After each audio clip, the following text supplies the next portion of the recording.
jeune au Maroc, quand on était enfant, le soir, et je l'ai écrit dans mon texte de cette série, on ne nous lisait jamais d'histoires, les histoires étaient racontées.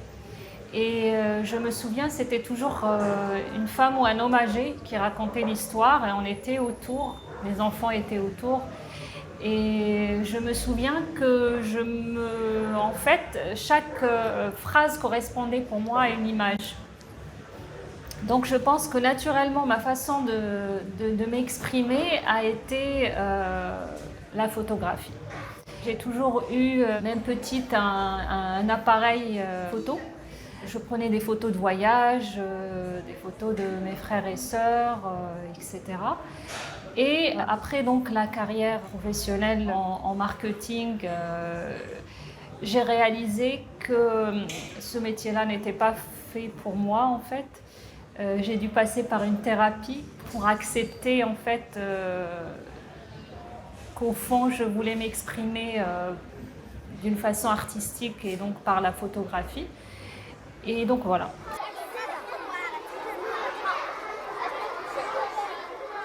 C'est une série en rapport avec la maison de mon enfance qui a été fermée pendant 30 ans. On a dû, après le décès de mes deux parents, on a dû aller avec ma sœur. Donc, entre parenthèses, j'y ai vécu jusqu'à l'âge de 13 ans. Après, nous avons déménagé vers le sud du Maroc et la maison était fermée. Et ma mère, en fait, elle se disait qu'un jour, elle va y retourner, soit pour passer 6 mois de l'année, soit pour y vivre, parce qu'elle aime beaucoup la maison et la ville. Mais ça ne s'est jamais fait. Donc, après le décès de mes deux parents, on est 5 enfants, donc nous avons décidé de vendre la maison. Et avec l'une de mes sœurs, on y est allé pour la préparer à la vente, pour la vider des quelques meubles qui restaient encore là-bas. En fait, en y allant, en ouvrant la maison, cette photo du vieux téléphone, elle est de la maison et j'ai réalisé que je me souvenais toujours du numéro de téléphone de cette maison, alors que je ne me souvenais plus des numéros des maisons qui sont venues après. En me promenant dans la maison, donc j'ai été très troublée parce que je ne savais plus quel âge j'avais. J'ai réalisé qu'elle m'habitait encore, cette maison.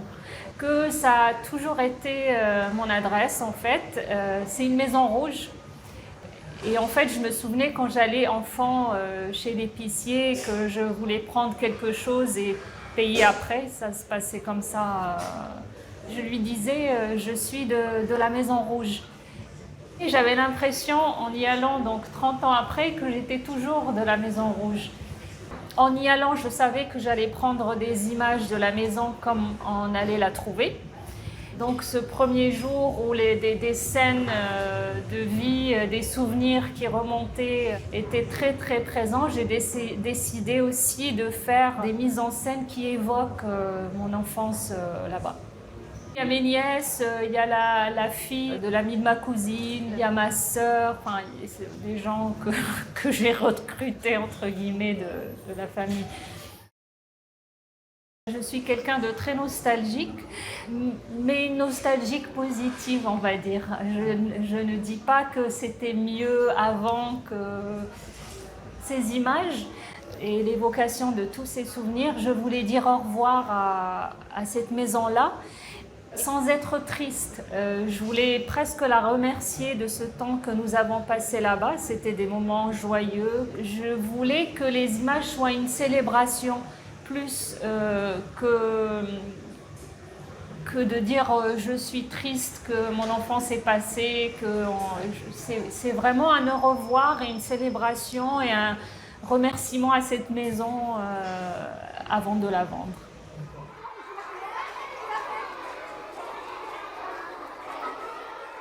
Dans l'album de famille, on a des photos d'anniversaire, c'était ma mère la photographe, des photos d'anniversaire, des photos de voyage, etc.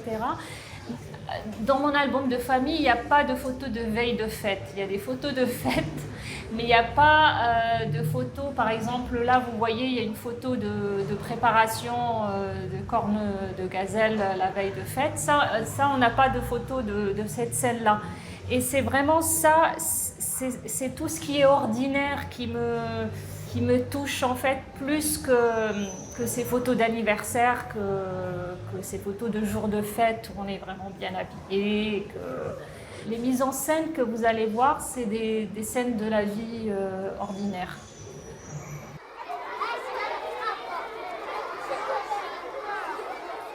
Pour moi, donc le cyanotype, les couches de chimie, le rinçage du cyanotype, le bain de virage, après l'aquarelle, tout ça, c'est tout ce qui fait, enfin, pour moi, tout ce qui fait que le souvenir remonte entier, on va dire.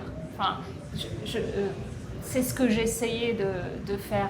Je pense que j'ai voulu le faire à la main et enfin, le tirage pour moi est très très important.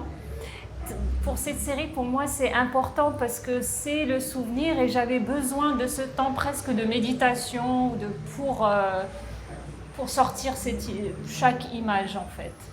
Parce qu'au final, chaque image c'est des séries de 7, mais chacune est unique parce que je fais tout le processus à chaque fois et l'aquarelle. C'est un procédé qui m'a appris de lâcher prise, de ne pas tout contrôler. Parce qu'au départ, même le virage, c'est toujours le même papier, mais il y a des lots. Quand je commande mon papier, il y a forcément des lots et le virage parfois réagit différemment. Donc j'avais accepté qu'il fallait que le rendu soit ce que je voulais, mais qu'il y a une différence parce qu'encore une fois, chaque pièce est unique et il fallait que j'accepte cela.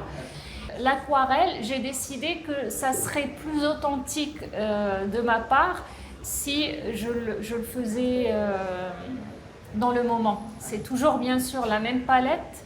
Il peut y avoir un bleu là au lieu du rose là et vice versa.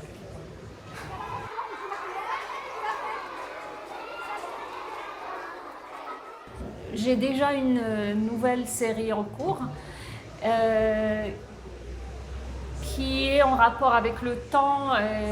Alors, ce n'est pas autour de ma famille, mais elle est aussi personnelle et c'est toujours en rapport avec le passage du temps, le souvenir et la mémoire.